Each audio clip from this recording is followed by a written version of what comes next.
Hello everyone, and welcome to Uncut with Gina and Sukhdev. I'd like to introduce Sukhdev Christian, who is my co-coach here. Sukhdev, do you want to talk about your organization and what you do? Yes, so I'm the founder of Creative Discovery Group. We're a coaching platform or a coaching hub for life coaches all around the world. We're in 12 different countries, and looking forward to this episode here with you, Gina. Thank you very much. And my name's Gina Gardner. My organization is Genuinely You. My work is all around personal empowerment and transformational leadership. And today our guest is Lenny Acosta. Thank you so much for joining us today. Thank you for inviting me.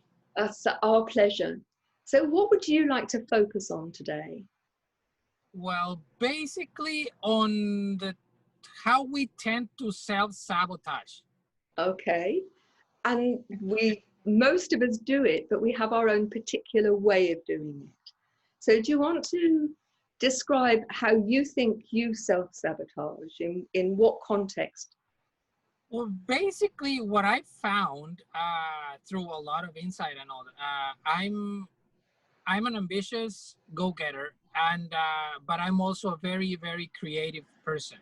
Mm-hmm. So I've sometimes identified or set myself some goals, and even though consciously I know what steps I need to take to achieve that, I start taking them, and all of a sudden I seem to switch to something else or leave it on the side burner or something like that. And then since I'm very creative, then something else comes along and I try to pursue that. And it's kind of like a cat chasing three mice at the same time. Okay.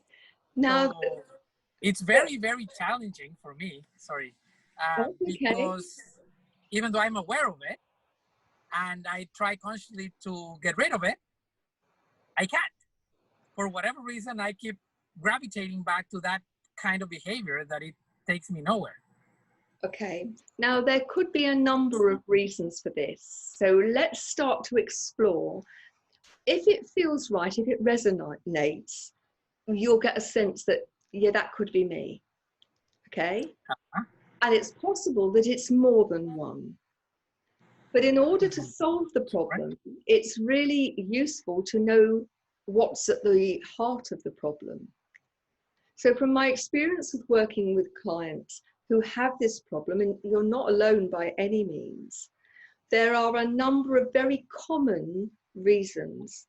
But of course, it may be something different. We don't know till we start to explore. But one of the most common reasons that people self-sabotage is that at some deep level, they're either frightened of failing or they're frightened of succeeding. So they get so far, and then either it gets scary because it's getting challenging, or I'm beginning to succeed, and if I carry on, then what's going to happen? Will people still like me? Will I manage it? Am I going to be different? So that's one possibility. And we're going to set out a few, and then we're going to come back and explore them. That's okay? Yeah, for sure. Another very common reason for self-sabotage in that way is what I call the bright, shiny thing syndrome. I'm busy doing something that feels really important, and then another bright, shiny thing comes out over there, and I think, oh, I want a bit of that. And so we stop what we're doing and we go to the next bright, shiny thing. And we start that, and then there's a next bright, shiny thing and a next bright, shiny thing. And so nothing gets finished. Okay? Uh-huh. It could be that it gets boring, that you have the creative ideas, and then taking those creative ideas to fruition, as soon as you get to the application of what needs to be done, that you get bored. Okay? So the three most common are the fear of success, fear of failure, which is all around your self-belief, bright, shiny thing syndrome, or I get bored. Or it could be something completely different. What do you think? Well, the fear of success, or that that kind of behavior, I don't think that's it, because I mean, I'm a go-getter. I was employed, and a situation came to me 10 years ago. I was employed, and during the Olympics in 2010, my boss disappeared. I was married, one kid, one on the way, no money, no credit card. And I set myself on the route of being self-employed Okay. without having a help from anybody or asking help from anybody. I just, okay, this is it, no turning back, right? On another point, I guess, I have ADHD or whatever it's called. It's like, Attention so I deficit tend to, disorder. Yeah. I was diagnosed by an engineer, a British engineer friend of mine. He goes, "Oh my God!" He's like, "You're terrible." It's like, "You have this," because I was on a project with them, and we were switching from one repair to the next or whatever. I do all kinds of home repair, painting, carpentry, drywall, water damage, etc. It's a landscaping, etc. So we were on a project, and we had a lot of tasks, different tasks, and I kept jumping, getting stuff done, but not, how can I say, it's like not just, okay, I'm gonna all day be in this, but I was just, a few hours here, a few hours there, and just getting everything done at the same time or something like that. Did it work? Yeah, no, it works. I make it work. I finish the tasks. I don't abandon them or whatever. It's like one time somebody asked me, it's like, "Oh, but it's like, I've heard that sometimes you don't finish stuff." Somebody told me. But it was somebody from a culture that they love gossiping and talking about people, whatever. So basically what I told her is like, I've been doing this for 9 years. If I don't finish the projects and the stuff, I wouldn't get paid. Mm-hmm. And I wouldn't be able to support my family. So that is not applicable, to say it nicely, right? It's like, that's total BS. If I can say that on the recording. You can. So so that basically it's what how I think. In terms of that, there's also, because I do read a lot, because I love self-improvement, self-development and self-improvement, and I bump into the idea that deep down sometimes people have the idea from when they're kids that they don't feel worthy of that success. So they sabotage themselves subconsciously or whatever. It's very common. It's very common. So I don't know if that I would be leaning to that's what I'm doing for that reason. But I don't know. So let me ask you, how do you define success? What would that mean for you? Success would be being able to do what you love doing without having to worry about being able to afford, or there's no bumps in you preventing you from doing what you love doing. And what do you love doing? I love doing a lot of things.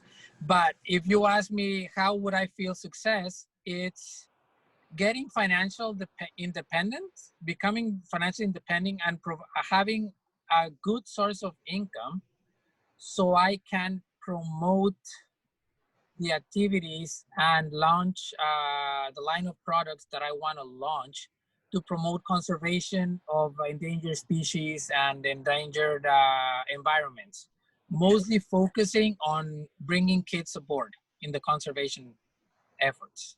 And that's an amazing mission. So if you look at your why, okay, your why is that you want to be financially free in order to be able to deliver your mission, okay? Exactly. Okay.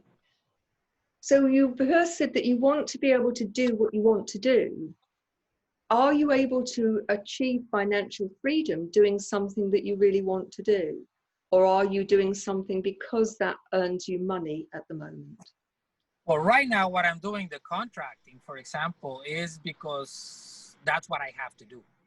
I have 3 kids and I have to provide for my kids and my family. So that's the mean to that end. And then on the spare time, I'm working towards developing that idea so I can launch it and start simultaneously working towards that as well. Okay. Now you've talked about jumping from things. Is that within the context of the things that are outside your contracted work, or does that happen with your contracted? I just wanted to see, are we talking about, if you like, 2 lanes? You know, what is your day-to-day work? No, I get exactly what you're saying. No, it's not on the job. It's like on the contracting. That's what I need to do, right? So I do it, and I cannot be jumping from one thing to the next or whatever, because otherwise, like I said, I wouldn't be able to provide. But basically, there's a saying: you provide, or you make the means, generate the means to pay your bills with your day job, and you generate your financial freedom or whatever with what you do in your spare time. Okay. So what I do on my spare time, which is, call it like trying to put some projects together or whatever, I jump from one thing to the next. Okay. Does that make sense? It makes perfect sense. So thinking about let's focus on the projects, because that seems to be where the challenge is and actually where your passion is. Would you agree? Yes. Okay. Yes, definitely. Bearing in mind that you said that your vision is that you will have products that will help the environment and you'll get youngsters involved in that, how important is that to you? Very. Okay. I think about that every day. Okay. So if you look at what you're doing in terms of how you're going to deliver that vision, and that you're moving effectively, you keep jumping from one thing to another, how well is that working for you? It's not. Okay.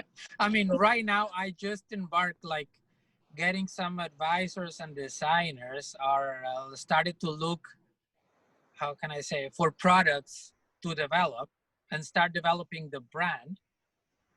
But inevitably, I let sometimes some other situations come in the middle.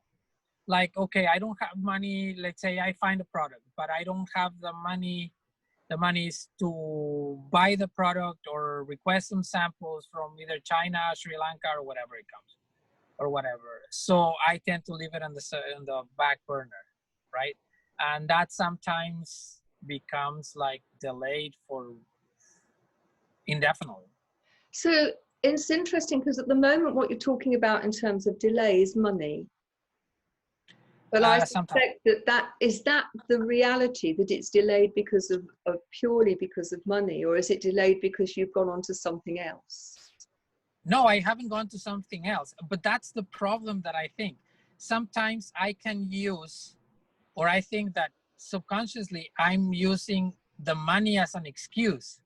I would say absolutely that's right. Saying, So, I'm off the hook. I'm not achieving my mission, but I'm off the hook because can't afford it. Yeah, exactly. Okay. So I think we're getting to the nub of it now. Okay. Uh-huh. The reality is you've set yourself a big mission. Okay. Yes. And then you're dabbling. Do you understand the word dabbling? Yes. Okay. You're Mumbling dabbling. is like blah, blah, blah, whatever. Is like, yeah. But you're not committing. Yet you tell me it's really important that you think about it every day. So there's a mismatch. It's very important. I think about it every day, Yeah. but I'm dabbling. And actually, I'm not really committed because why? What's getting in the way? No. Because ultimately, I'm back on the hook again. You have the answers, don't you? Ultimately, Sorry? you have the answers. At the moment, I think you don't want to see them. I've even tried, and I'm going to say this, it's like, I've even tried like hypnotherapy once. Okay. To get to the bottom of these behaviors. Okay. Because I figured, okay, consciously I've done everything that I can think of, everything that I read or whatever. And for some reason, I tend to gravitate to the same kind of behaviors or the same sabotaging or whatever. So can I just suggest to you that yeah, ultimately understanding the behaviors, recognizing them, is the first step. yeah, But there's a positive intention in everything we do. Okay? So if you think about a smoker, very often they know it's very bad for their health, but the reason they stay smoking is that they can have 5 minutes to themselves when they go and have a cigarette. So the positive intention is, I get 5 minutes to myself. So there's a positive intention in you letting yourself off the hook on the illusion that you're trying. I don't know. Okay. Might be. Yeah. Might be. So what's going on when you've got this very clear vision that you want to do it? And I have to question, how important is it to you? If you're one of if the life of one of your children depended upon you getting on and doing it, would you do it? Oh yeah. Okay. So my challenge to you is, if that's the case, is this really important to you? Because if it is, why are you letting yourself get sidetracked? Because if it was one of your kids, there is no question that you would do whatever it took to protect them, wouldn't you? Mm-hmm. Yeah. So No, that's where everything involves is like that's the trick. That's the core of it, basically. How I think is like, okay, because logically, like you're saying it and like you're planting it or putting it, it doesn't make sense, right? It's like you would have to be nuts if that's your goal, that's your mission, you're passionate about it or whatever. Then why wouldn't you just do it? well, there is something holding you back, and exploring the difference between something where there's no question that you do it. There's two examples you've already given. One is that if it was to protect one of your children, but you've also said in terms of your contracting job, absolutely no question that you finish it, otherwise you don't get paid. So the evidence says that actually you've got a track record of doing it. So why aren't you doing it with this? So my gut feel is either the mission is something that sounds good, but actually you're not really attached to enough to make it happen, or there's something else going on. I think there's something else going on, and I would love to know what. Well, I suspect that you do. So think about your childhood, okay? Think about what's gone, because so often it's our conditioning in our childhood. Is there an example of something that you wanted to do or wanted to be as a child, but something got in the way? Oh, there's a lot of things that got on the way or whatever. It's like ever since, like my goal and my hero, it was Jacques Cousteau. Okay. So I've always been like, I studied actually oceanology because I wanted to be like Jacques Cousteau. Okay. Right? And I always loved exploring and loved like the ocean, the beach, and the animals, etc. As I had a lot of pets. I even worked at the zoo for a couple of summers in my hometown. So I've always been in that area or with that kind of passion for that. What got in the way of you doing that for your profession? Right now? No, then. Oh, right now. No, then. Then? Well, I was today I'm not doing that. It's like no, one of my what got in the way? You were working in the summers that you wanted to follow in Jacques Cousteau's footsteps. What got in the way then? life. Go on. More detail. Life, I mean, it's like working in the zoo was a summer job. Yep. And so then I had to go back to school. Mhm. Then I went to university, and then basically after university, I started to work in wherever I could. I graduated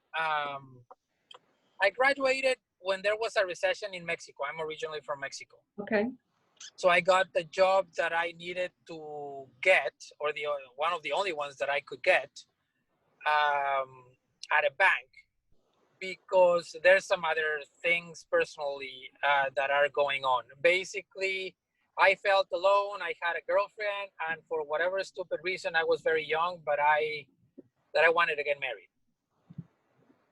So I started working and doing what I need to do to be able to get married. Then I got married, and it's like, okay, providing for my wife and I. And then that marriage didn't work.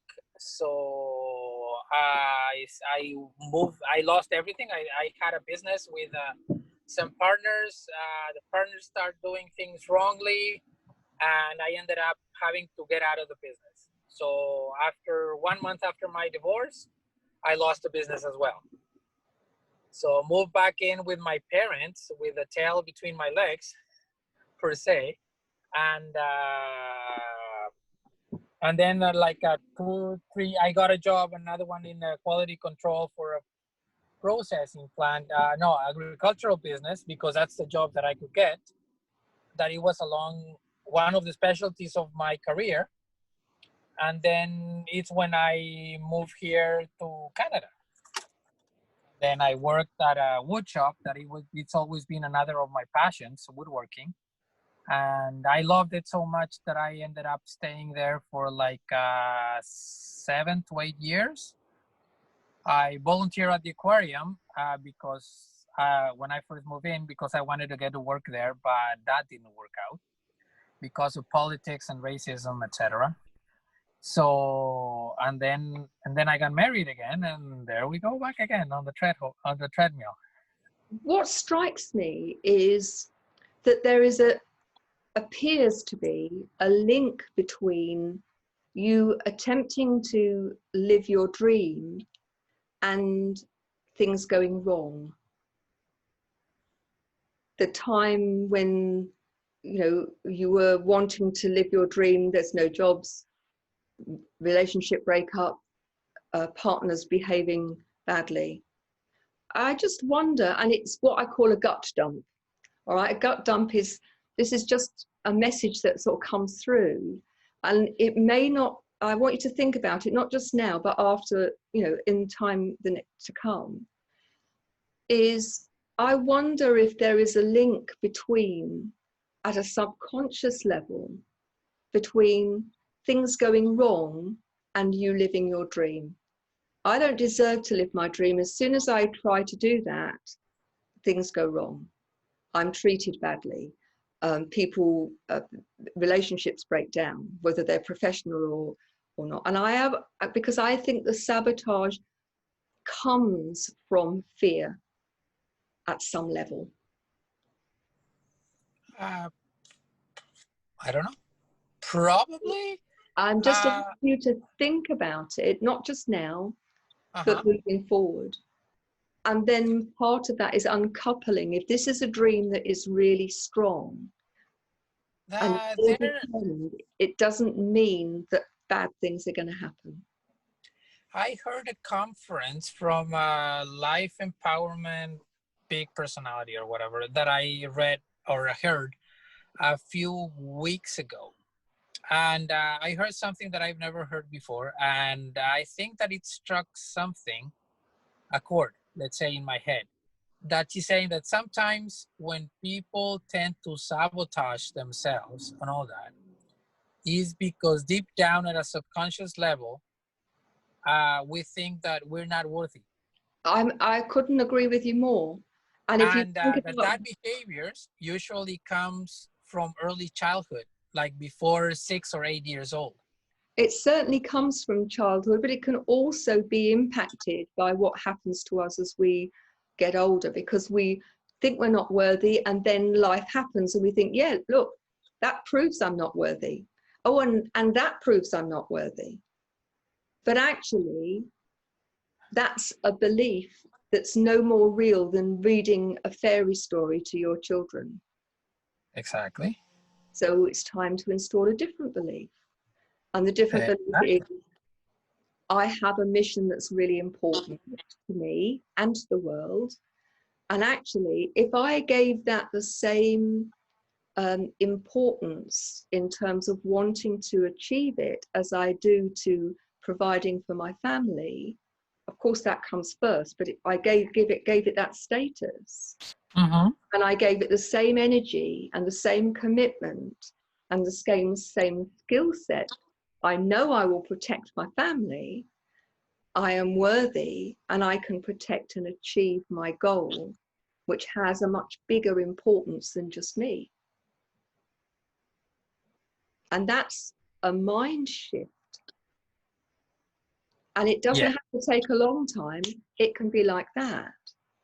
Because it's recognizing that the belief is not a real one. It's just something that's been installed. Exactly. And all of those bad things that happened were a collection of circumstances that don't have to repeat. That's, for example, why I tried hypnosis. Right? Because I figure, okay, if I'm doing the dynamics, affirmations, vision boards, etc., and for whatever reason I keep going back to the same BS, then there's something deeper, whatever. Right? I'm going to stop you because I'm sorry, Sukhdev, I'm going to pass over to you in a minute, but I just want to follow this through. All of those things, okay, only work if the underpinning belief is a positive one. But if there is a bit of you that thinks at an unconscious level, I'm not worthy, this is going to work, difficult things are going to happen, it's like being on a piece of elastic, very strong elastic round your waist, that you take a step forward, but as soon as you go to take the next step, the elastic pulls you back. And it will pull you back to that belief. Okay. And before I hand over to Sukhdev, I want to say to you, let's talk about the word trying.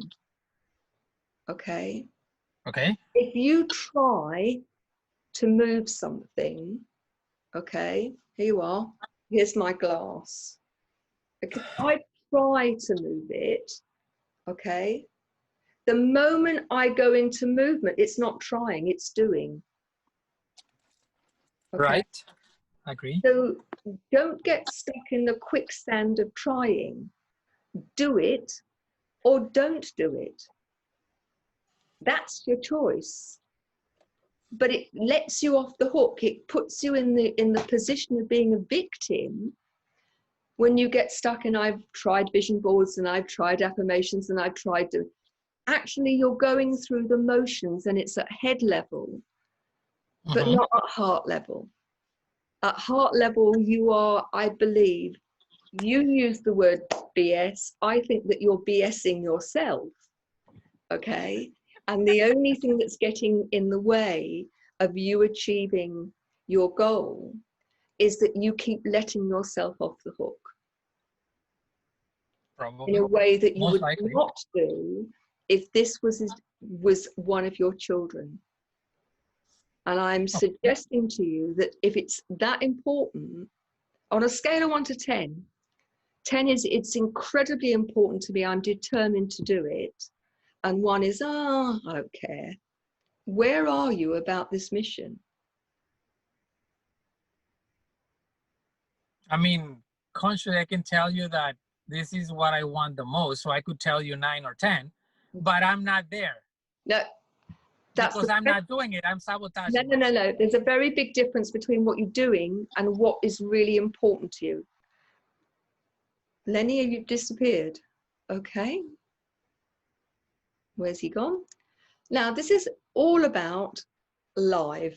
And so we've lost Lenny for a moment. Let's see if we can get him back. So it is one of those challenges. We do actually ask all of those people who are with us to be with a computer and to be to be in a stationary place. So this is rather unusual for us. So Lenny's rejoining us.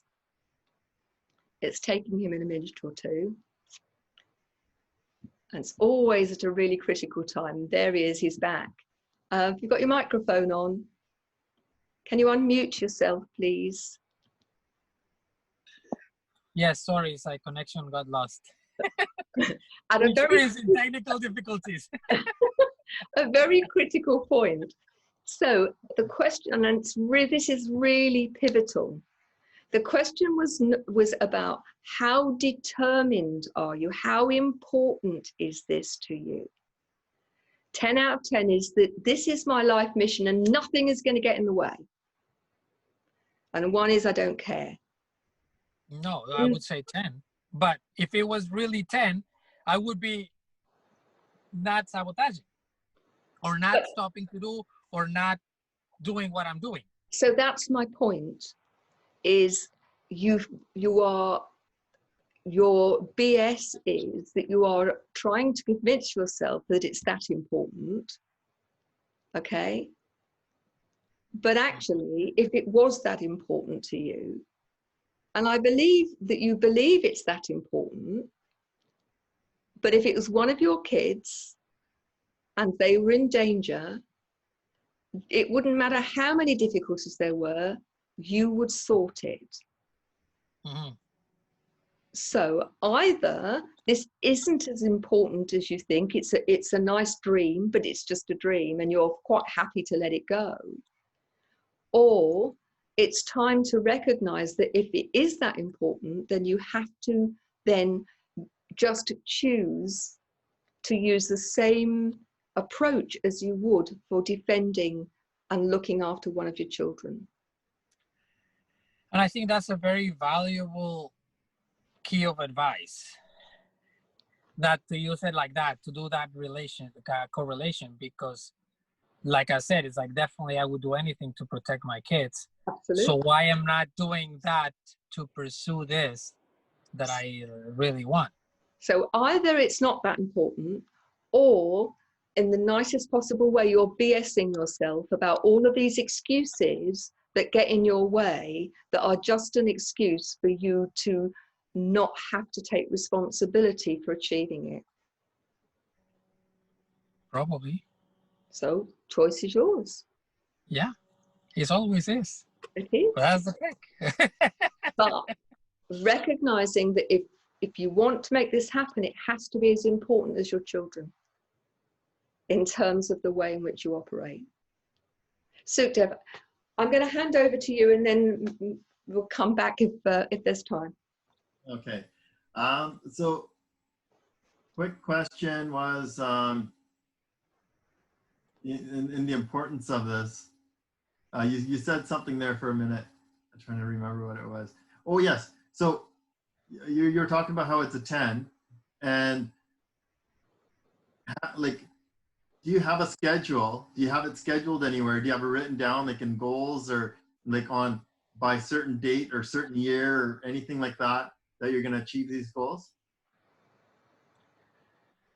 I did at a time, but then I left it in the back burner in a notebook somewhere or whatever. It's like I didn't keep that writing at plain sight, if you know what I mean. So I tend to write stuff, take notes and all that.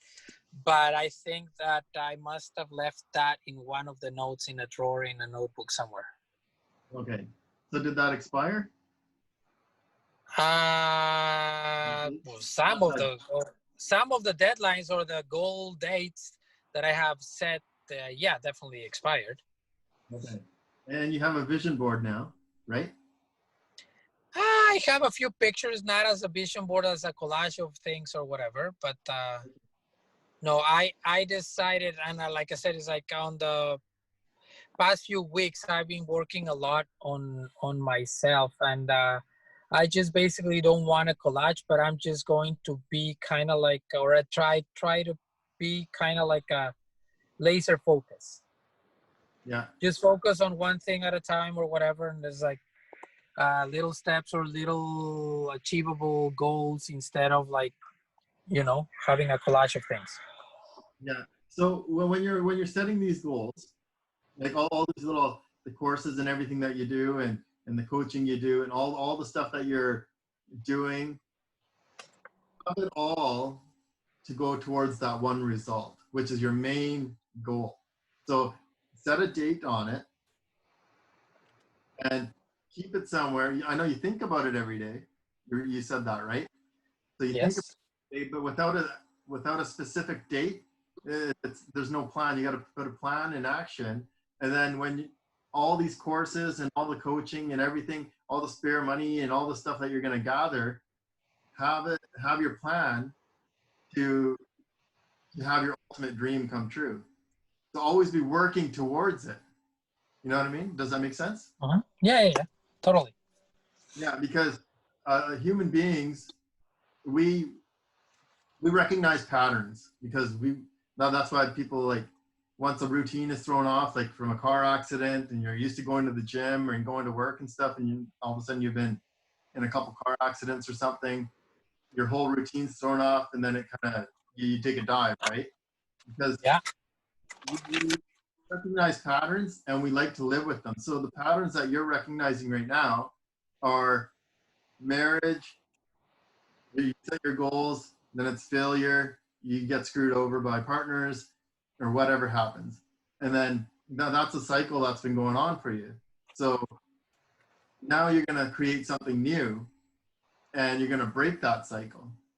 And, and that's the ultimate thing you can do for yourself.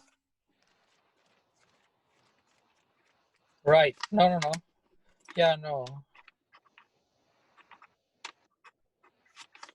Yeah. You writing down the date? Yeah? Sorry? You writing down a Taking date? notes. Sorry. Yeah. Taking notes.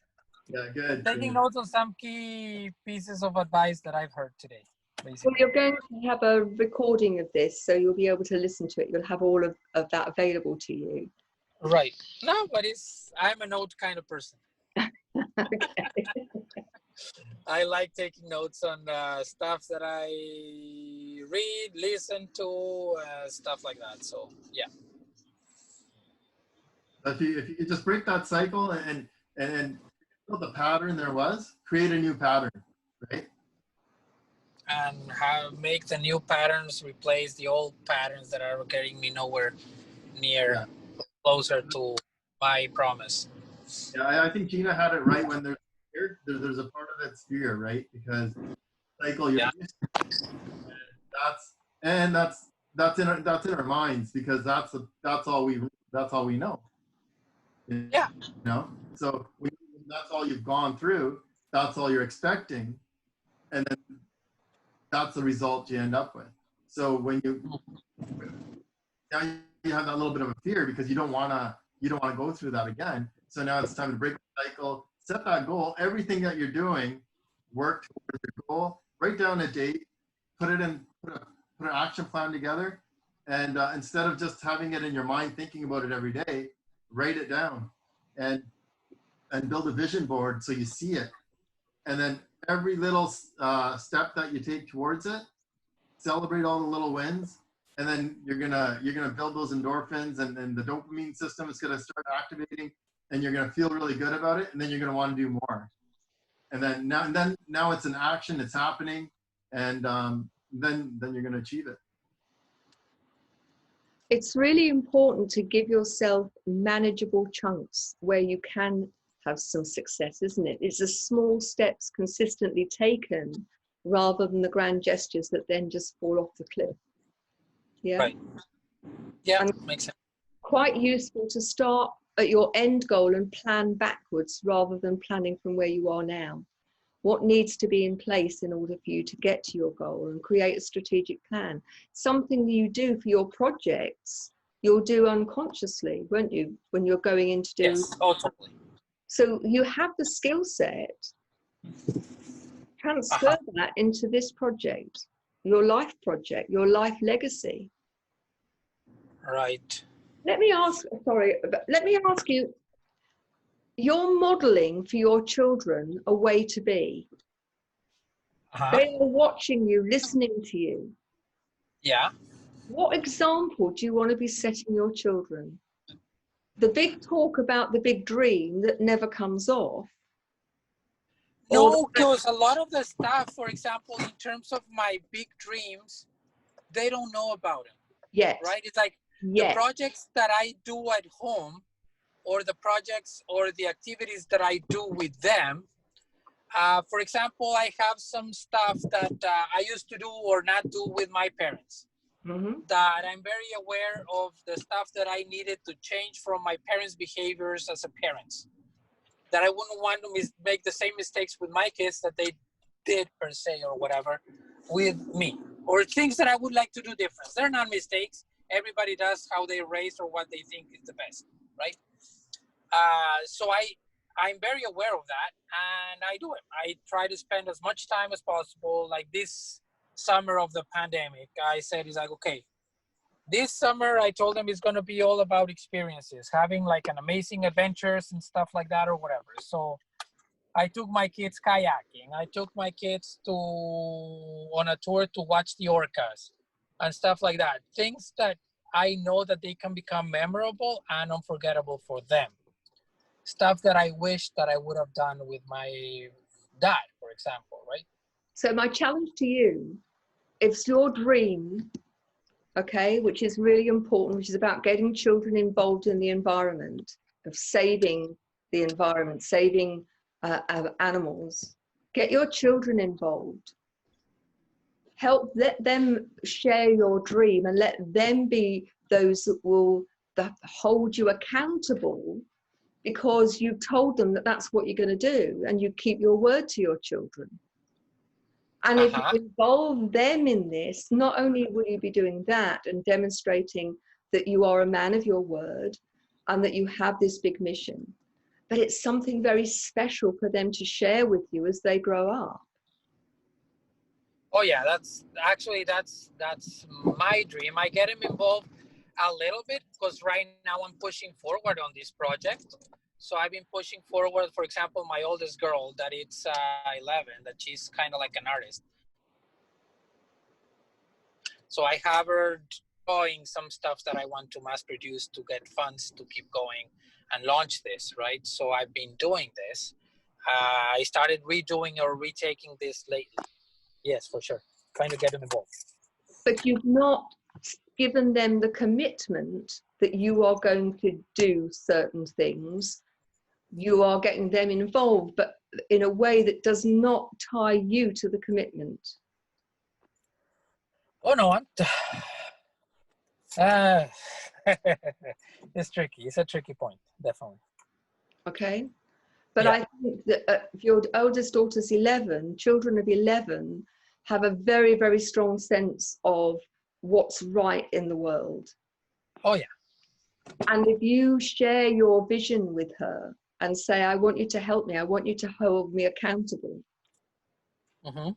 I guarantee that your 11-year-old will be a much stricter taskmaster than any grown-up. Oh, yeah. So my challenge to you is, are you courageous enough to use your daughter as somebody who will hold up the mirror and say, Daddy, you said you were going to? Oh, yeah. You know what? That's an excellent Daddy, will point. you? And I'm going to do that. And I'm going to get probably, well, I'm going to get in trouble if I don't do what I said I'm going to do, because she's going to be on my case. And definitely, that's a great piece of advice. And ultimately, if this is important to you, and I'm sure it will be important to your children, certainly be important to the children of future generations, that involving them in your dream and your legacy and helping them, this is what I'm going to do, and, create with them a time scale, and let them help you stay on track. But at the same time, you will be giving them such an amazing experience. One where they have a part to play in creating that legacy with you. Awesome. Sukhdev, have you got anything that you'd like to add? Well, I think that was a really good piece that you said there, Gina, with because I know how passionate Lenny is about his children and family. So adding them to your routine and to your goals and getting them involved in your ultimate dream is probably the best thing you could probably do, because they're going to look at you as a hero. They're going to hold you accountable, and you're going to want to do it. True. No. That's invaluable piece of advice, basically, the way I see it. No, it's great. It's great. And we'll be looking in the news, as we're going to want to see you've achieved it too. Excellent. Look forward for that.